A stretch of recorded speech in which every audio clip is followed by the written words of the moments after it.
Good morning, students. Welcome back. This is lecture 3. I've got a good one for you. Let's get started. If you haven't done so already, you know what I'm probably going to say. Please press pause on the video, print the lecture notes, highlight all the terms.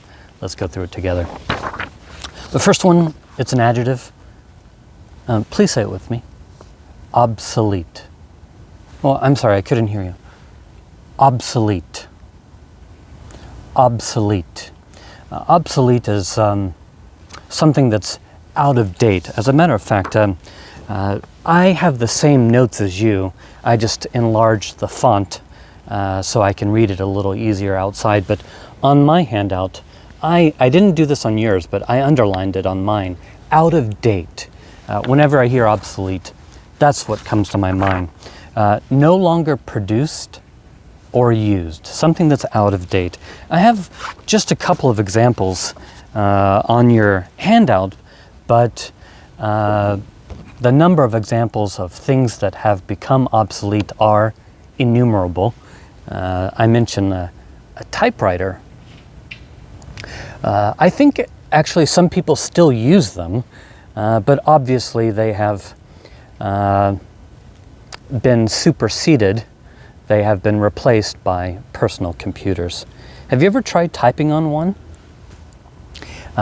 It requires more finger strength to actually press a key down. I remember when I was a kid, I never had a typewriter, but I remember playing with one, and yeah. So the good old typewriter is obsolete. Can you think of anything that's obsolete? Your professor, maybe, is obsolete. What about ancient cell phone? Did you ever have one of these? Maybe not. Again, when I was younger, I remember good old floppy disk. I remember a friend of mine in my neighborhood, whenever we played a game on his computer, we had to load like 20 of these to play the game. And when I was in college, we used this little hard disk, and that, of course, was replaced by USB. I think flash drive or USB is also maybe becoming obsolete because of cloud storage. I still use a USB, but anyway, floppy disk have become obsolete. And can you think of any examples? What about cassette tape? Of course, guys, I used this in my youth, no doubt about it. They are now obsolete. They were replaced by compact disc or CD. I remember having one of these too. This is what's called a Walkman. You put the tape in there and you can't see it in this picture, but on the other side, there was a little clip you could put on your jeans, and you could be really cool and walk around and listen to music. Of course, now it belongs in a museum. Guys, on your handout, one of the examples I mentioned, where am I? VCR. Do you know what a VCR is? I always want to cry when students say no, but a VCR it looks like this. It's a videotape player, and again, all through the 1980s, if you wanted to watch a movie, you would go to the video store and pick up a VHS tape and watch movies. Of course, these things are totally obsolete. They were replaced by DVD. Now, I've given you some examples. Can you think of anything that's obsolete? Have you seen anything in your own lifetime that was once used, but now it's basically gone, no longer being produced? Guys, I remember when I was in high school, no one had a cell phone. I mean, absolutely no one. If you were really cool, not me, but the popular kids, You had a pager. Oh yeah. One of my favorite words in Korean, beep beep. I never had a beeper, but I do remember some of my friends having them. Now, of course, these are obsolete. Anyway, obsolete in Korean, gushikui. And my dear students, in all of the examples I have just given, they have been connected to technology because it's such a deep pool of examples. However, I want you to know it doesn't have to be technology. For example, and I don't think I put this on your handout. No, I didn't. I'm just making this up. Listen carefully. His way of thinking is obsolete. 이해하세요? So his way of thinking is out of date, or his methods are obsolete. His way of doing things are out of date. So technology is a great example, but can be used in other ways. Okay, moving on. Next one is a good one. Honestly, I don't use this word very often, but it's a nice word. It's an adjective. Debonair. Please say it with me. Debonair. In my own mind, debonair means handsome, but it's a little bit more complicated than that. Debonair is fashionable, attractive, confident, charming. Oh my goodness, guys, I totally forgot to show you this. Going back to obsolete, guys, I do apologize. I meant to show you this. This is something from your own lifetime, perhaps. Here's Steve Jobs introducing the iPod. Did you ever have an iPod? I didn't. But even something relatively recent can quickly become obsolete.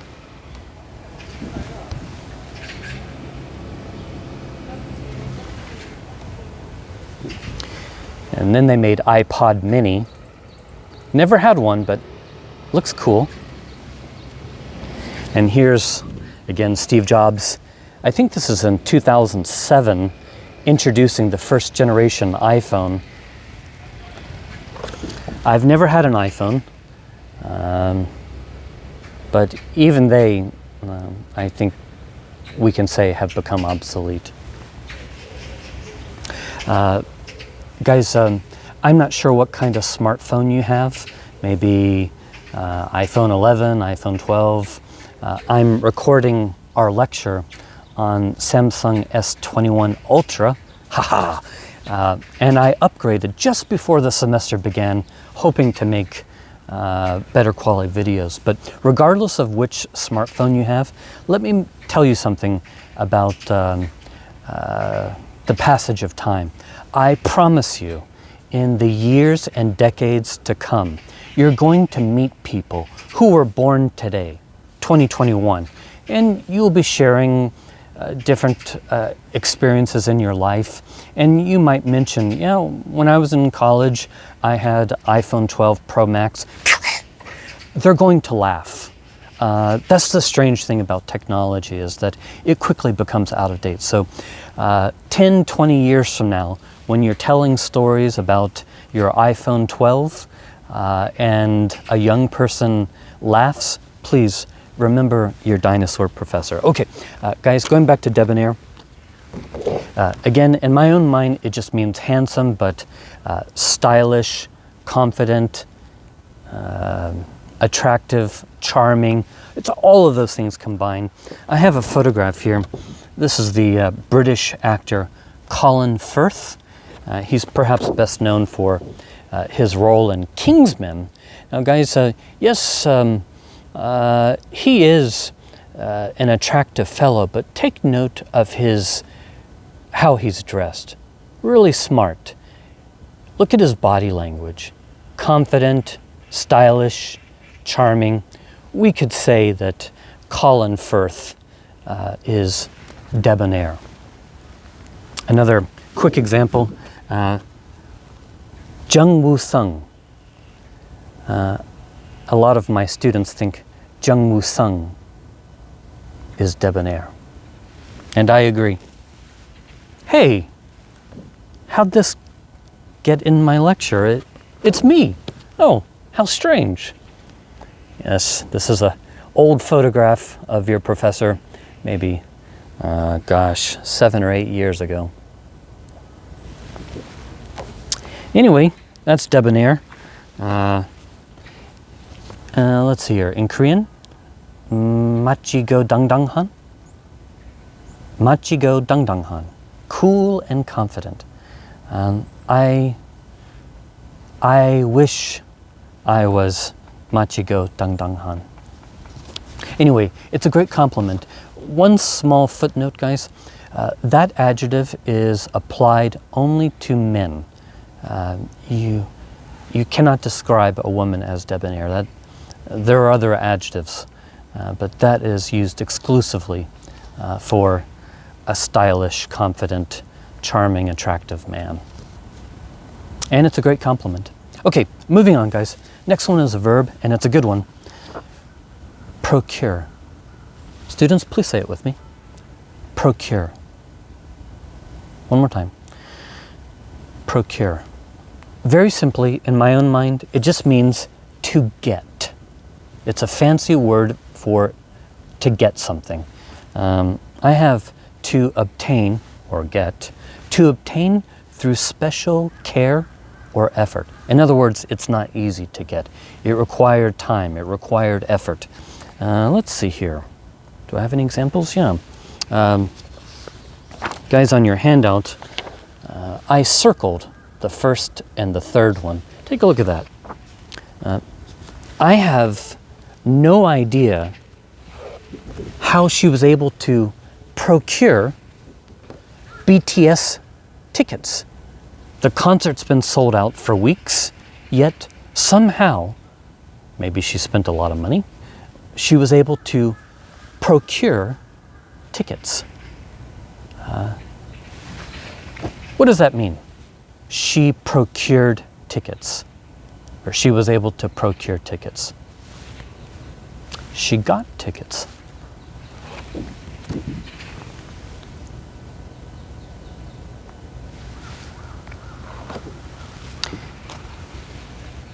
Interestingly, guys, when I was preparing for these lectures, I noticed the price on one of the tickets I just showed you was 30만 won. I don't know where the seat was located. Maybe it was close to the stage and consequently more expensive than seats further back, but I was surprised by the high price. Look at another example. Look at the third example. Students, this time last year, so March 2020, it was, as you may recall, nearly impossible to procure masks.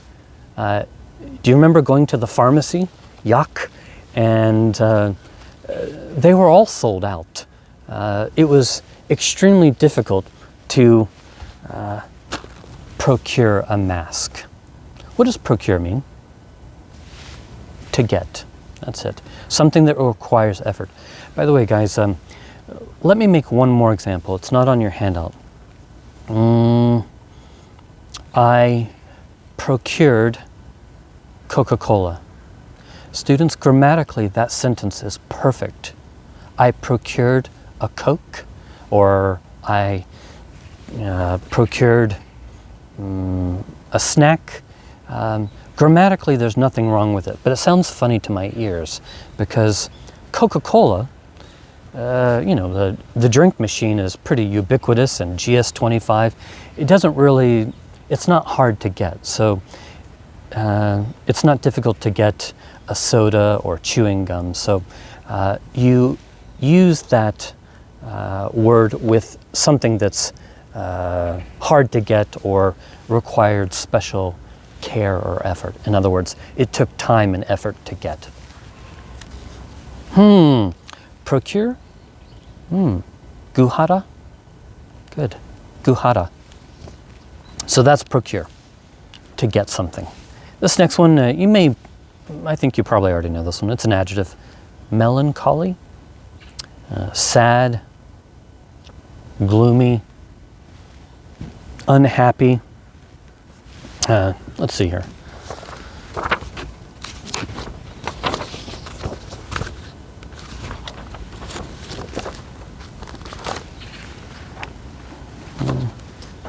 This is a famous painting by a Norwegian artist, and the man and the colors convey a sense of melancholy.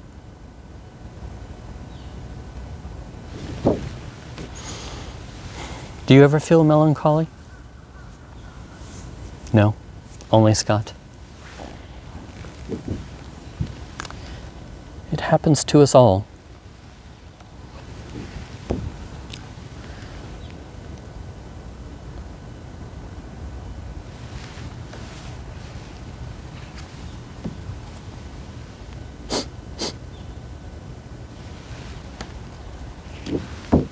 When do you feel melancholy?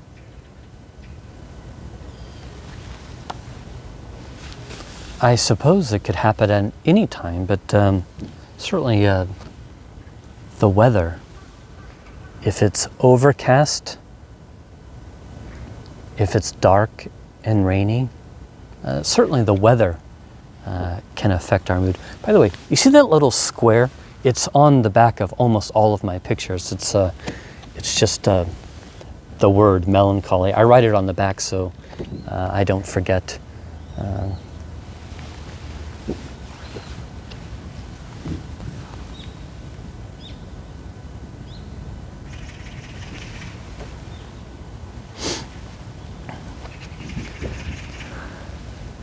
Goyangi. I like Goyangi. I'm not sure why, but this cat looks a little melancholy to me. And that crow is melancholy too, because he has to listen to my boring lecture. Yes, I know. Guys, look at your handout. What is it? The second example? Ooh, that one's hard. Look at this example. Some poets write about happy events, while others seem to prefer the more melancholy side of life. Ooh, tricky, tricky. Some poets write about happy events, while other writers prefer to write about sad experiences. 이해했어요? A little tricky example there. Look at the third example, very quickly. The man wore a melancholy expression. What does that mean? The man wore? So they're using this metaphorically. I just chose this. The man wore a melancholy expression just means he appeared sad or gloomy. In Korean, 우울함. Students, in late January, I had an accident and I broke my ankle. I must tell you, in the days and weeks following my accident, I did feel melancholy.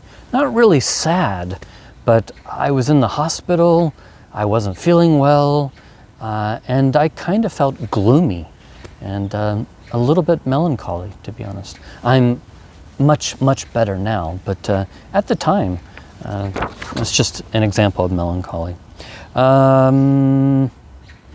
Well, I didn't write this on your paper, but I did write it on mine down here. Sometimes if you think about your ex-boyfriend or ex-girlfriend, I don't know. I mean, for me, when I think about someone I once knew, but maybe I don't see them anymore, if I think about them too long, I can feel a little melancholy, like you missed the person. Okay, moving on, guys. That's melancholy. Oh, this next one's a good one. It's an adjective. Please repeat after me. Legible. Well, together, please. Legible. Legible. Easily read, particularly of handwriting, or it could be something printed, or something clear enough to read. Let's see. So guys, whenever you think of legible, this is the picture that should come to your mind. Something written.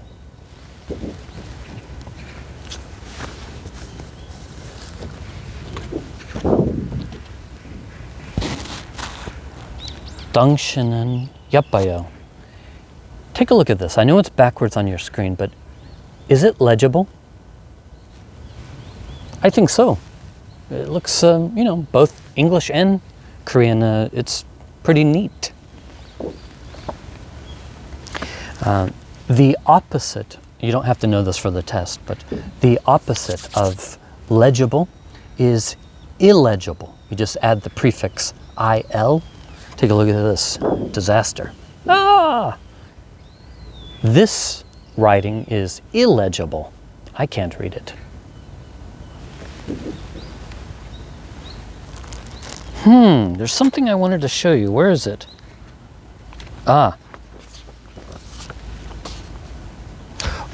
Did I underline that on yours? No, I didn't. Guys, this is my copy. Underline that, easily read. I did not do that under yours, but it'll help you remember. So legible is something easily read. Students, take a look at this. What is it? Believe it or not, guys, this is Professor's diary. That's right. I keep a journal. And I just wanted to show you, just for fun. It's nothing secret, but this is my diary. This particular page is dated December 31st, 2020, so New Year's Eve. And mostly I'm just writing about the spring and fall semester. It was online, as our class now is. So this is Professor's handwriting. Of course, it's backwards on your screen, but that's what my handwriting looks like. Is it focused? I can't tell. Maybe it's illegible to your eyes. This page is dated more recently, January 16th, and again, it's nothing secret. It's just, may I read it to you? You're probably like, snore. This is what I actually wrote. I'm not changing anything. The winter session is now behind me, so winter class is finished. I think it went okay. Most of the lectures were filmed at Kyunghee University, but I also went to Gyeongbokgung, Seoul Forest, and Doksugung. It was terribly cold. Some days it was 12 or 15 degrees Fahrenheit. This was the high for the day, but most days fell in the mid-20s Fahrenheit. My fingers were often very cold, as they are now. Okay, anyway, I'll stop there. Nothing secret, guys. It's just kind of just what's happening in my life. But try to get a close-up. And it's Professor's handwriting. Anyway, just for fun, I thought I'd show you that. Legible. So guys, what is legible? Clear enough to read. Usually handwriting, but it could be something printed. So clear enough to read, easily read. Sometimes, I'll try to make this quick. I have essay questions on the test. Not our midterm, probably not our final, but it drives me crazy when I'm trying to read students' handwriting. On the other hand, some students write very neatly, like a computer. I find that amazing. Okay, anyway, Oh, I know this word. In Korean, ilgi shiwan. Is your handwriting ilgi shiwan? And look at the example I have on your handout, guys. His handwriting is barely legible. What does that mean? His handwriting is barely legible. Means I can barely read it. It's a little bit messy. His handwriting, or her handwriting is barely legible. Ilgi shiwan. Find it on the midterm. Okay, moving on, guys. Next one, easy, I think. It's an adjective, detrimental. Please say it with me. Detrimental. One more time. Detrimental. In my own mind, guys, it simply means harmful. And as a matter of fact, if you look at your synonyms, I double underlined it for you. On your handout, I have tending to cause harm. So often, maybe not always, but just in my own mind, guys, I just think of the word harmful. For example, and this comes right from your handout, guys, the detrimental effects of global warming. So, the harmful effects of climate change. Releasing the secret documents would be detrimental to national security. What does that mean? Releasing the documents would be detrimental to national security. It would be harmful. That's it. An easy example, overexposure, so too much. Too much sunlight can have a detrimental effect on our skin. So too much sun can be harmful or detrimental. In Korean, haerowoon. Good. Can you think of anything that's detrimental? Maybe Scott's lecture is detrimental. What about smoking tobacco? I'm not passing judgment if you smoke, but I think it's generally agreed that smoking is harmful to our health, or maybe too much alcohol can be detrimental. Fast food, I like hamburgers and pizza, but too much, it can be detrimental to our health. By the way, it doesn't have to be food or drink. Trump! Oh, ew, so harmful, incredibly detrimental to democracy, to the nation, and to the world. I hate this guy. Awful. All right, so that's detrimental. Okay, moving on. This next one, this is a good one. It's an adjective. Please repeat after me. Pristine. Pristine. I have a number of definitions and synonyms in its original condition. Clean and fresh, as if new. Remaining in a pure state, without human alteration. In other words, no people have changed it. Let's see here. For example, a pristine stream just means clean. Or you could say a pristine wilderness. Look at this, guys. So, you see this? Some footsteps in the snow. That's fun to walk around. But take a look at this. Look at this landscape. A pristine landscape. No footsteps. Unspoiled. Fresh.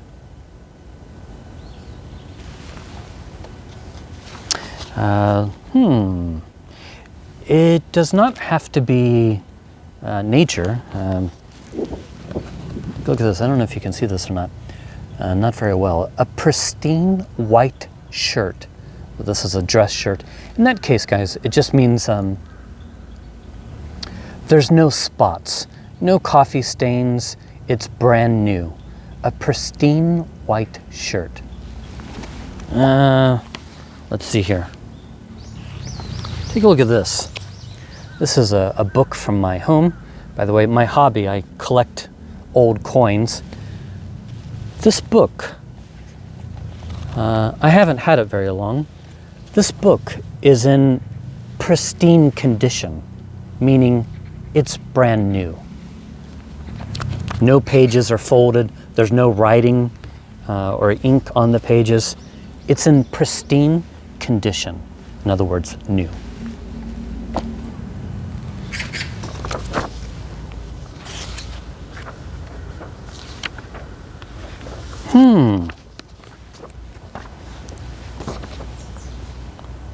Okay.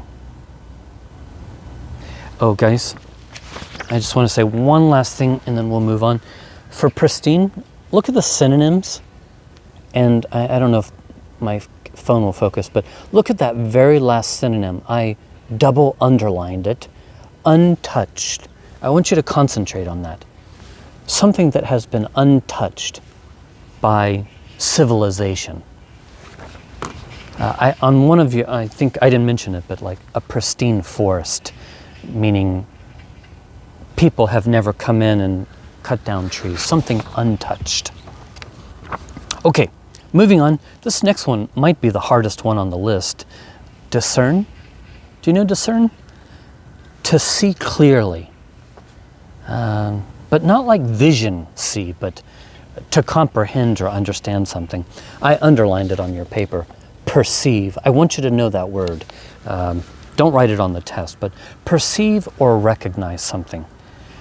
Perceive means to become aware or conscious of something or come to understand something. Look at the example.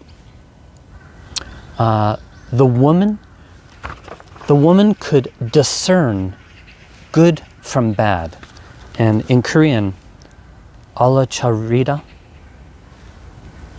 that's discern. Alacharita. To distinguish or tell apart from one thing from another. All right, guys, two more and we'll be finished. This next one, it's easy. It's a noun. Please repeat after me. Labyrinth. Labyrinth. In English, it's miro or maze, a bewildering maze. That just means confusing. Or a labyrinth could be any confusing or complicated situation.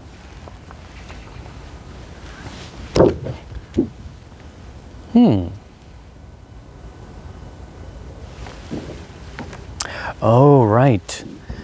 Guys, take a look at this. This is a labyrinth in England. It's called a hedge maze. A hedge maze is just like a tall bush, and you can see there's a woman inside the labyrinth, and she appears to be lost. By the way, this is a real labyrinth. It's in a place called Longleat, England. So if you're interested, you can go to Naver or Google and see more pictures, but it's a hedge maze.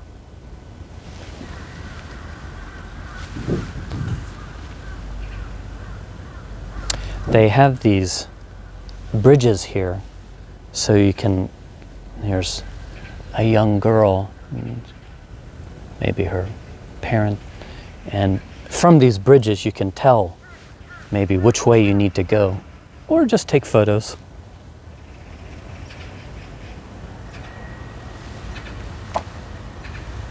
The labyrinth is huge. Take a look at it. Would you like to go inside the labyrinth at nighttime? I'm afraid if I went inside, maybe they would find Professor's skeleton 6 months later. Guys, look at the example I have for Labyrinth. I quickly lost my way as I wandered through the old city's labyrinth of winding streets. Winding just means twists and turns, many curves. So in this case, they're kind of using it as a metaphor. It's not on your paper, but you could say Rome, Italy. Rome is a labyrinth. I lost my way as I wandered through the old city's labyrinth of winding streets. Students, if this word is on the test, it will be written similar to that. Okay, last one. It's a good one. It's a noun. Dungeon. Do you know dungeon? What is it in Korean? Aha! Jiha-gamak. A dark room or cell used as a prison, usually underground. In the Middle Ages, many castles had underground dungeons for holding prisoners.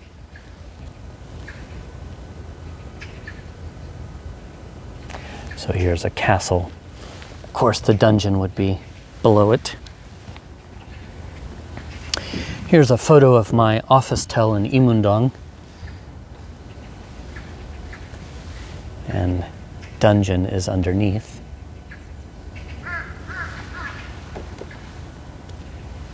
Have you ever been to a castle in Europe?